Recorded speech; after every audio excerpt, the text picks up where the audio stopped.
Le royaume d'Achéa, une épopée de courage et de sacrifice. Le royaume d'Achéa et son prospère passé. Dans une Afrique de l'Ouest mythique, se trouvait le royaume d'Achéa. Ce territoire était un véritable joyau de la nature, entouré de montagnes verdoyantes et traversé par des rivières poissonneuses. Achéa prospérait grâce à ses terres fertiles, où poussaient le mil, l'igname et le fonio.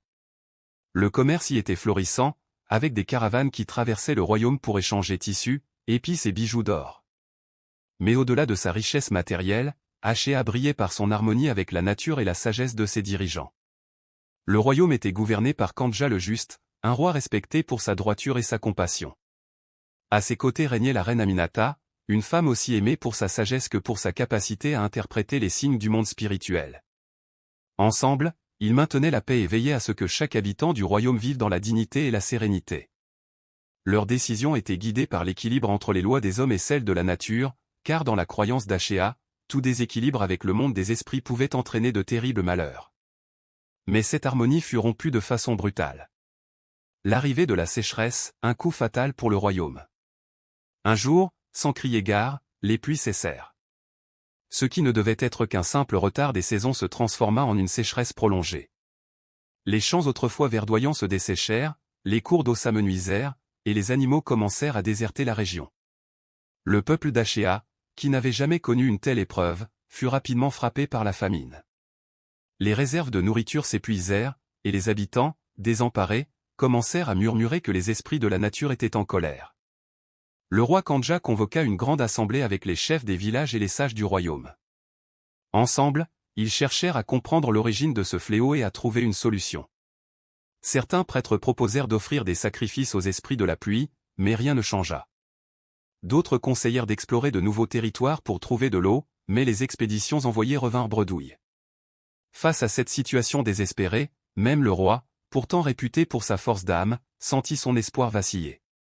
Le rêve prophétique de la reine Aminata. C'est alors que, dans cette période d'incertitude, la reine Aminata fit un rêve prophétique. Dans ce rêve, elle aperçut une puissante déesse nommée Niam, l'esprit de l'eau et des pluies. La déesse dormait profondément dans une grotte cachée au-delà des terres connues d'Achéa. Dans son sommeil, elle murmurait. La pluie reviendra si des enfants purs et courageux trouvent le chemin jusqu'à mon sanctuaire et m'éveillent. Mais ils devront faire face à des épreuves et offrir leurs plus grands désirs en sacrifice.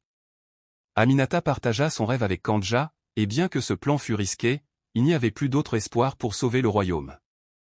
Le roi et la reine décidèrent alors d'envoyer une expédition menée par des enfants, car seuls ceux au cœur pur pourraient accomplir cette mission. La sélection des enfants est le début de l'expédition.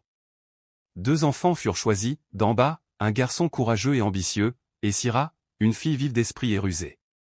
Damba rêvait de devenir un grand guerrier reconnu dans tout le royaume, tandis que Sira nourrissait l'espoir de voyager loin et de découvrir le monde au-delà des frontières d'Achéa.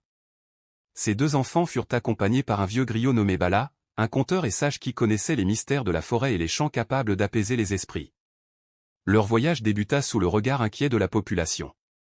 Ils quittèrent le palais au lever du soleil, traversant les champs desséchés et les villages silencieux où régnait la faim. Le peuple priait pour leur succès, car toute la survie du royaume reposait désormais sur leurs épaules. Le périple à travers les dangers de la nature. Le voyage fut long et rempli de dangers.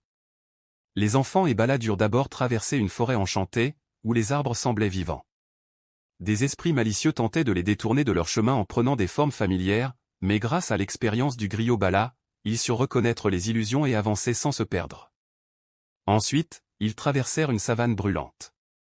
Le soleil implacable leur fit perdre une grande partie de leurs provisions, et la soif commença à les tenailler. Alors qu'ils étaient sur le point de renoncer, ils rencontrèrent un lion blessé. Bien que l'animal fût effrayant, Sira se montra suffisamment audacieuse pour soigner sa patte avec des herbes médicinales. En reconnaissance, le lion devint leur guide et les mena à une oasis cachée, où ils purent se reposer avant de continuer leur chemin. L'épreuve dans la grotte de Niam. Après plusieurs jours de marche, ils atteignirent enfin l'entrée de la grotte où dormait la déesse Niam. À l'intérieur de la caverne, une immense vasque de pierre contenait une eau claire et scintillante. Mais avant qu'ils ne puissent s'approcher, une voix profonde résonna à travers la grotte. « Et qui ose troubler mon repos ?» Niam apparut devant eux, majestueuse et imposante. Ses yeux étaient aussi vastes et insondables que l'océan. Elle leur annonça que pour éveiller les pluies, il devrait accomplir un sacrifice, renoncer à ce qu'il désirait le plus au monde. Damba fut le premier à s'avancer. Après un long moment d'hésitation, il déclara: « Je renonce à mon rêve de devenir un grand guerrier, si cela peut sauver mon peuple. » Puis Sira, le cœur lourd, murmura: « Moi, je renonce à mon désir de voyager loin, si cela peut ramener la pluie sur nos terres. » Touchés par leur pureté et leur sacrifice, Niam leur permit de puiser de l'eau dans la vasque et promit que les pluies reviendraient. Le retour triomphal et la bénédiction de la pluie. Les enfants et Bala retournèrent au royaume d'Achéa avec l'eau sacrée. Le peuple, qui les attendait avec anxiété, regarda avec espoir lorsque Damba et Sira versèrent l'eau sur le sol desséché. À cet instant, des nuages épais apparurent dans le ciel, et une pluie douce commença à tomber. Les rivières retrouvèrent leur cours, et la terre s'ouvrit à nouveau pour laisser pousser les plantes. Le roi Kandja proclama une grande fête en l'honneur des enfants et de la déesse Niam. Le peuple célébra avec des danses, des chants, et des festins. Chaque année, une cérémonie fut instaurée pour commémorer cet acte héroïque et rappeler l'importance du courage, du sacrifice, et du respect de la nature. La morale et l'héritage de l'histoire. L'histoire de Damba et Sira devint un conte transmis de génération en génération par les griots du royaume. Elle enseignait que le véritable héroïsme réside dans la capacité à sacrifier ses désirs personnels pour le bien commun. Le royaume d'Achéa prospéra à nouveau, non seulement grâce au retour de la pluie, mais aussi parce que son peuple avait appris l'importance de l'unité et de l'harmonie avec la nature. Ainsi, le royaume d'Achéa continua à briller, protégé par la mémoire de ceux qui avaient bravé les dangers pour sauver leur terre. Et à chaque pluie qui tombait sur le royaume, le peuple remerciait silencieusement la déesse Niam et les enfants au cœur pur.